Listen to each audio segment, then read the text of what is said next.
Welcome to the dining room. You know, we've got several different garlands here to show you, and I wanted to kind of tell you about the different qualities and types of garlands that are available on the market.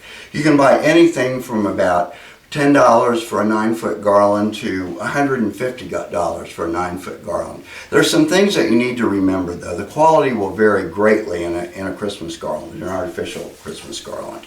What you want to look for is the branch count of the garland. Make sure that it's nice and thick. So many of the inexpensive garlands are really thin, which that's okay for a background material, but they really aren't heavy enough to hold very much, and they're kind of a waste. You know, the other things that you look for are the needle length. Like this is a Douglas fir kind of a garland, which has a short needle.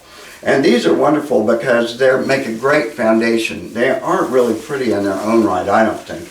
But what they are is a great foundation for other kinds of greenery. You can add fresh greenery, you can add artificial fruit, you can add artificial flowers, you can add pine cones, all kinds of things, just by starting with a less expensive but a good quality garland. This one is a 10-foot garland, and it runs about $15, so it's a good place to start.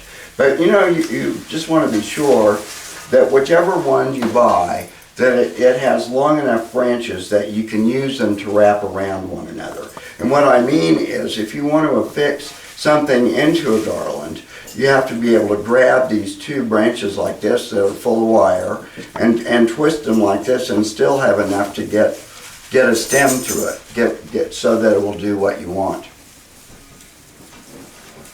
You know, the other kinds of garland are the longer needle garland. Now this one is an interesting one. It's done on a piece of rope, and what that does is it gives it a nice kind of a gentle texture. The long needle pine, but it sways. You can see it doesn't have that stiffness that so many garlands have. So it really is a beautiful thing if you want to drape it over the end of a fireplace or use it on a sideboard or a buffet in the dining room. It really makes a beautiful piece. And this is really an elegant one. This is a magnolia garland, but it's one of the prettiest ones I've ever seen. And you know, like anything else in artificial flowers or greenery, you need to spend some time arranging them before you use them. These, if you look at the leaves on this, they've been packed and shipped from overseas, so you need to take some time and open each branch to give and shape it the way you want, and you will be amazed at how much more volume you get out of each piece.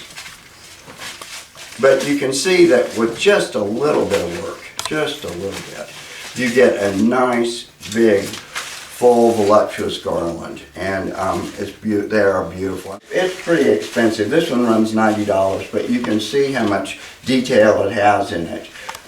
This one runs, I think, about $50, the rope garland. And this one is like the rope garland. It's a long needle pine, but it has a wire in the middle of it. So it's a lot more bendable, and you can give it a lot more, you can put it where you want it to stay, and it will definitely stay there. These run about $30, so there's a wide variety in price points, and you can, like I said, you can find garland at any price range, but you want to start with a good, full, foundational garland like this, no matter what kind you use. I think that's the best trick that I can give you. And